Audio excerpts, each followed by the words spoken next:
Buenos días, amados hermanos. Les saludo en el nombre del Señor. A cada uno de ustedes, amigos que nos acompañan también, sean bienvenidos en este culto. Queremos meditar en la palabra del Señor ahora para poder extraer el mensaje que Él quiere entregarnos a cada uno de nosotros, y para ello les quiero invitar primeramente a leer lo que nos dice la Escritura en el libro de Éxodo, en el capítulo 14, del versículo 21 al 31. Éxodo 14, 21 al 31. Dice así la palabra del Señor. Y extendió Moisés su mano sobre el mar, e hizo Jehová que el mar se retirase por recio viento oriental toda aquella noche. Y volvió el mar en seco, y las aguas quedaron divididas. Entonces los hijos de Israel entraron por en medio del mar en seco, teniendo las aguas como muro a su derecha y a su izquierda. Y siguiéndolo los egipcios entraron tras ellos hasta la mitad del mar, toda la caballería de Faraón, sus carros y su gente de a caballo. Aconteció a la vigilia de la mañana que Jehová miró el campamento de los egipcios desde la columna de fuego y nube, y trastornó el campamento de los egipcios, y quitó las ruedas de sus carros y los trastornó gravemente. Entonces los egipcios dijeron: huyamos de delante de Israel, porque Jehová pelea por ellos contra los egipcios. Y Jehová dijo a Moisés: extiende tu mano sobre el mar para que las aguas vuelvan sobre los egipcios, sobre sus carros y sobre su caballería.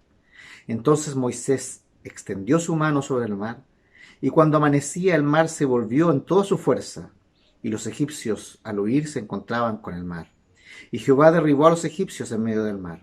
Y volvieron las aguas y cubrieron los carros y la caballería, y todo el ejército de Faraón que había entrado tras ellos en el mar.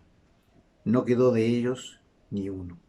Y los hijos de Israel fueron por en medio del mar en seco, teniendo las aguas por muro a su derecha y a su izquierda. Así salvó Jehová aquel día a Israel de mano de los egipcios. E Israel vio a los egipcios muertos a la orilla del mar. Y vio Israel aquel grande hecho que Jehová ejecutó contra los egipcios. Y el pueblo temió a Jehová, y creyeron a Jehová y a Moisés, su siervo. Amén. El Señor bendiga la lectura de su palabra para que podamos internalizar un poco lo que queremos conversar brevemente en esta mañana.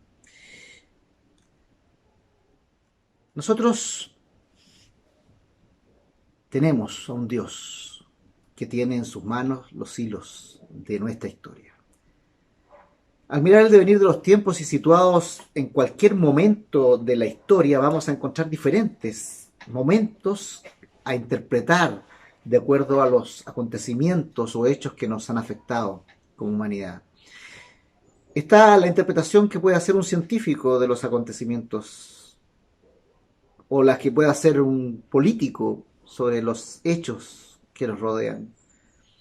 Está la interpretación poética, está la interpretación de un escéptico, está la interpretación de un agnóstico, la interpretación de un idólatra o la interpretación de un creyente. En fin, podemos encontrar tantas interpretaciones como visiones de la vida y del mundo existen. Y en muchas de ellas, por cierto, podemos nosotros mismos quedar encasillados sin siquiera darnos cuenta. Hoy estamos en un tiempo complejo, ciertamente, afectados por un virus del que hemos conocido poco, apenas hace 3 o 4 meses. Ya todos tenemos internalizado al menos su nombre, el famoso COVID-19. En la historia universal el hombre ha visto ciertamente enfrentado en diferentes periodos a distintas situaciones en relación a la subsistencia personal o a la subsistencia humana. Asolado por pestes en largos periodos, como lo fue en su tiempo la peste bubónica, o llamada también la peste negra, o hace alrededor de 100 años atrás la gripe española, que asoló a gran parte de ese país y de otros países. En tiempos más modernos tenemos crisis relacionadas con la viruela en su momento, lo que significa el H1N1 en este último tiempo, el SARS en algún momento, las diferentes gripes que se han transformado en algún momento en flagelos para determinados pueblos. Pero también tenemos otros elementos que han sido razones para sufrir de parte de la humanidad, como las guerras, por ejemplo, los levantamientos armados en diferentes lugares del mundo. Pero también están los azotes de la naturaleza, como los terremotos, los tsunamis, las erupciones volcánicas, los huracanes, las sequías hoy día, las grandes inundaciones en otros lugares, etcétera, etcétera. Podría ser agobiante nombrar cada una de aquellas cosas que han afectado de una u otra manera al mundo y por ende a la humanidad. La Biblia nos revela una verdad en la cual nosotros los creyentes en Cristo podemos sostenernos y sentirnos seguros. Y esta verdad, la verdad para nosotros es que Dios, nuestro Señor, nuestro Padre, tiene el control del hilo de la historia en la que nosotros estamos. La Biblia nos revela una verdad en la cual los creyentes en Cristo podemos sostenernos y sentirnos ciertamente seguros. Y esta verdad es que Dios tiene siempre el control del hilo de nuestra historia, de tu historia, de mi historia, de nuestra historia. Dios somete en primer lugar a prueba nuestra historia y la reescribe cada día. Y eso es lo primero que debemos tener claro. Una muestra ejemplar de esta verdad la encontramos justamente en el libro de Éxodo, que hemos leído un pequeño párrafo.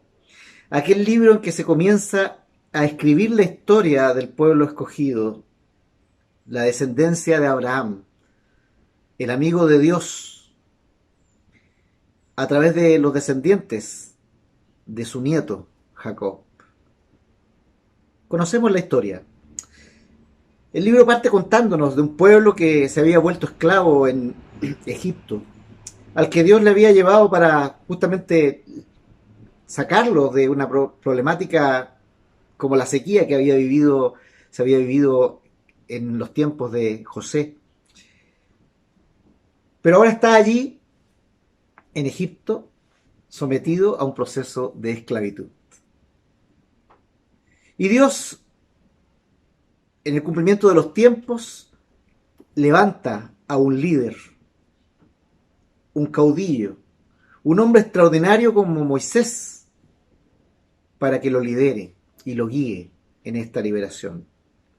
Un hombre extraordinario, digo, no por lo que Moisés en sí era, sino que por lo que Dios hizo definitivamente que Moisés fuera. ¿Cómo Dios, a través de este líder, levanta un pueblo desde la esclavitud a la libertad de una tierra prometida? Sin tirar una piedra, sin levantar una espada, solamente por el poder propio de Dios.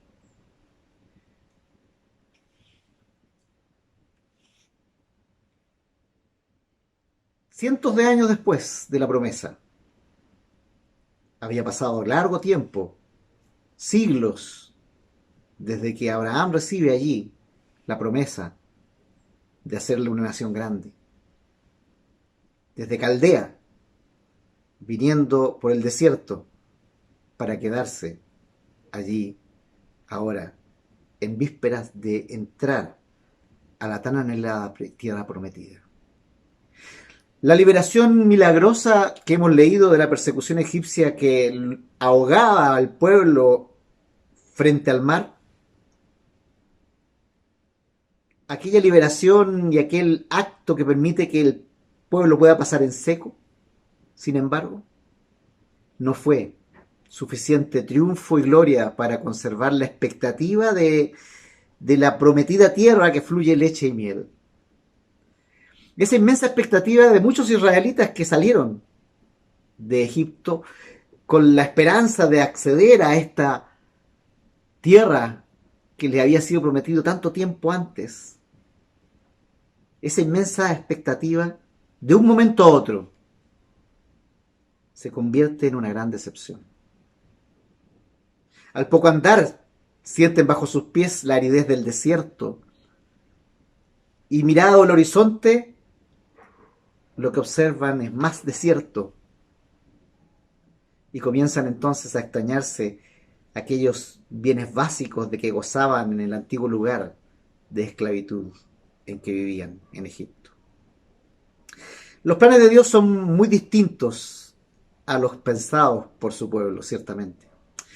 No entran directamente a la tierra prometida. Israel necesita pasar por las penurias del desierto antes de llegar al lugar prometido por Dios. Todo un pueblo, miles de personas, nos cuenta la historia, obligados a vivir una larga cuarentena, viviendo como nómades en el desierto durante 40 años. 40 años de su historia. Israel necesitaba olvidar Egipto y comenzar a mirar a Dios. Y por eso necesita vivir la experiencia del desierto, la experiencia de la carencia, la experiencia del sufrimiento, la experiencia del dolor.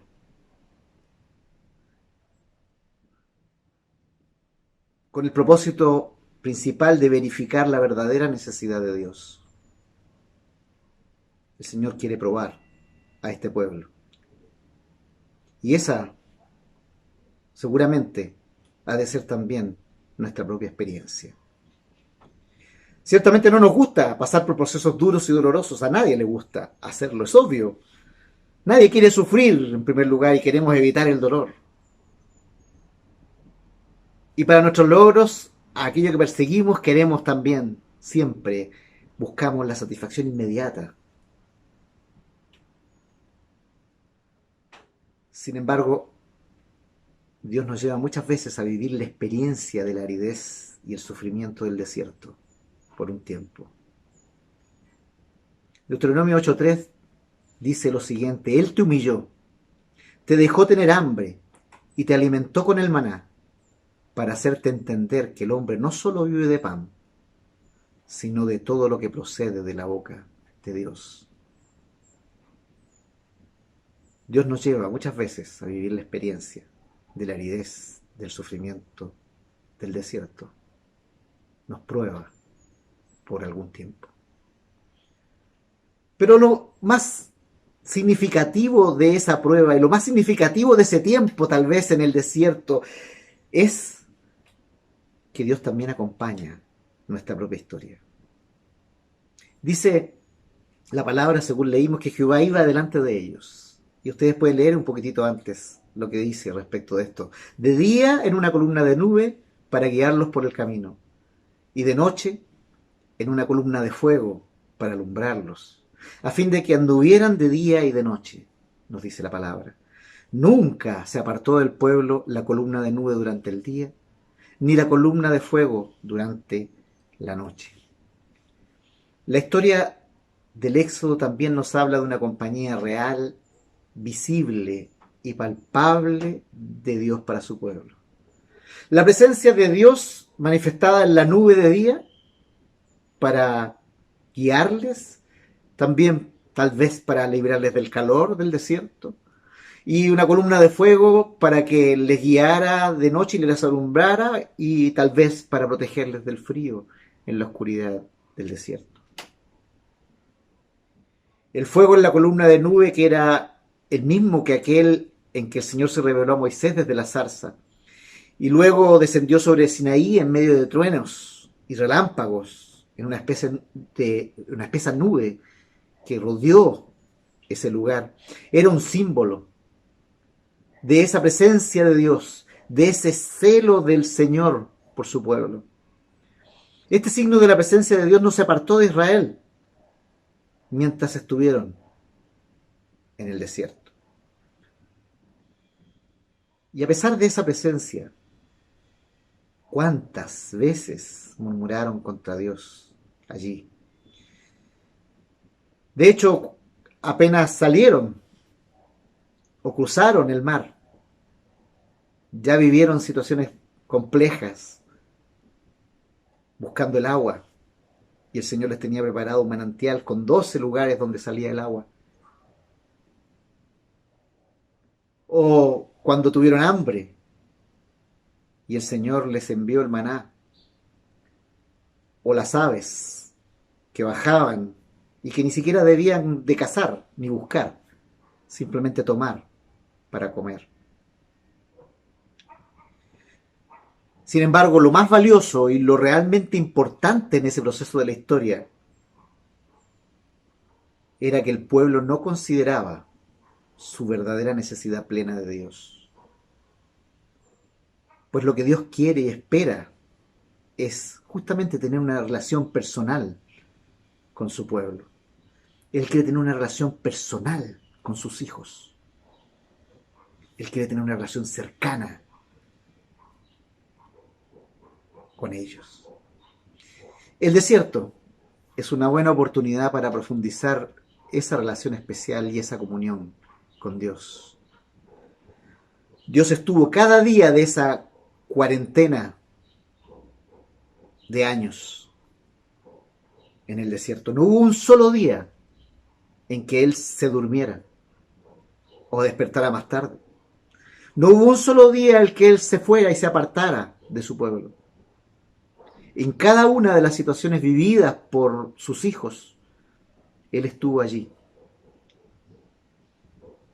Cuando conquistaban Jericó, cuando peleaban contra los amalecitas, o cuando sufrieron la plaga de serpientes que asoló parte de los israelitas. Siempre estuvo allí. En este último caso, debió levantarse cual imagen de Cristo la cruz a la cual debían mirar aquellos hombres que fueran mordidos por las serpientes para poder ser salvos. Esa cruz levantada por Moisés en el desierto, para que el que fuera mordido por la serpiente mirara justamente a la cruz y fuera librado de la muerte. Dios estuvo y siempre estará acompañando nuestra historia. Debemos vivir, por tanto, confiados de que nuestro Señor va con nosotros en nuestro peregrinar. Él no nos ha dejado ni lo hará. Escuche bien, no lo hará en este tiempo de crisis. Y debemos resistir nosotros la tentación de siquiera pensar en dejarle nosotros a Él. Aún sin verle, aún sin tocarle, aún sin poder palpar tal vez aquello como lo veía el pueblo de Israel. Aún así, Él acompaña nuestra historia de cada día. Es nuestro aliento, es nuestra fuerza para enfrentar nuestro día a día. Dios nos prueba, ciertamente. Esta crisis es una prueba, pero Dios también nos acompaña en nuestra historia. Desde el principio hasta el final, Dios acompaña nuestra historia. Dios nos prueba, nos acompaña, pero Dios tiene un propósito para nuestra historia. Cada detalle de lo que le tocó vivir a Israel fue con un propósito. Fue una cuarentena de formación personal. El Israel que salió de Egipto ya no es el mismo que va a entrar en la tierra prometida. Ningún hijo del Padre pasando por la prueba irá solo. Y ninguna situación de la vida del creyente en Cristo será sin un propósito definido de lo alto. El desierto es un lugar de transformación. Para nosotros el desierto puede ser esta crisis, puede ser esta pandemia, puede ser el desempleo, puede ser la enfermedad que tú estás viviendo. Dios quiere nuestra transformación. Tal vez no pasaremos 40 años en el desierto, como lo pasó Israel. Tal vez en este tiempo vivamos alguna pequeña cuarentena de algunos días. Tal vez vivamos algunos días de encierro por la situación que nos toca vivir. serán el tiempo suficiente y necesario para que muchos de nosotros podamos vivir esta transformación. Hoy día vivimos la más grande pandemia de la historia. Y no me refiero al COVID-19, la más grande pandemia de nuestra historia, la que provoca el mayor número de muertes, es la pandemia de la incredulidad. Y esa la podemos palpar todos los días a nuestro alrededor. El Señor tiene hoy el mismo propósito para ustedes y para mí que tuvo para con Israel en el desierto. Él quiere que nosotros, sus hijos, le conozcamos más y que dispongamos nuestra confianza solo y exclusivamente en Él, que creamos en Él y que le creamos a Él. Cuando perdemos la seguridad y la estabilidad de nuestra existencia, como en este tiempo, se hace evidente que necesitamos del Señor. Nuestra transformación parte, primeramente, en el reconocimiento de que no podemos enfrentar una situación compleja como una pandemia o una terrible inestabilidad económica o social o una terrible enfermedad sin Dios. Aún más, no podemos enfrentar ninguna situación de vida sin nuestro Padre. Cuando nos rindamos completamente a esa realidad en nuestra vida, podremos reconocer verdaderamente que hemos vivido la transformación de Israel. Y ya no somos los mismos que salimos de Egipto. Y estamos preparados, acompañados y transformados por la historia que Dios escribe de nosotros, para que podamos entrar a esa tierra que fluye leche y miel. Dios nos saca, nos acompaña y nos transforma en este tiempo, con el propósito de tener una relación personal con nosotros, de tener una relación personal contigo, con usted, de manera de conocerle mejor, de manera de disponer toda nuestra absoluta y plena confianza en Él. Dios quiera que terminado este tiempo de prueba, esa puede ser el resultado de nuestra experiencia personal de transformación. Y terminemos con una relación profunda de confianza absoluta y amistad con nuestro Dios. Y que no vivamos el contagio de la incredulidad, sino que creamos en Él y le creamos a Él, a Jehová Jireh, el proveedor, a Jehová Nisi, el que pelea por nosotros, a nuestro Shalom, nuestro príncipe de paz. En fin, para que creamos al Señor de nuestra historia. Que el Señor nos bendiga. Oremos. Amado Dios, bendito Padre, te agradecemos, Señor, porque tú eres ciertamente el dueño de nuestra historia. En ti, Señor, están las manos de tu pueblo. En ti, Señor, debe estar depositada la confianza de cada uno de nosotros, porque tú eres nuestro Padre, porque tú tienes, Señor, claramente establecido el camino por el que debemos andar. Permítenos, Señor, que podamos vislumbrar la nube para seguir el camino, que podamos vislumbrar la columna de fuego para sentirnos acompañados, y que ciertamente este tiempo pueda ser un tiempo de transformación para realmente poder entablar una relación permanente, plena, segura y confiable contigo. Ayúdanos, Señor, cada día y acompáñanos cada día en este proceso de transformación. Que seas tú guiando nuestra vida.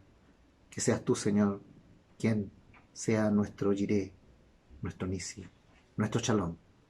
Y no perdamos de vista, ciertamente, que todo lo que tú haces, todos tus propósitos, redundan para nuestro bien. Bendícenos, Señor, lo rogamos, en el nombre de Cristo Jesús, nuestro Señor y Salvador. Amén.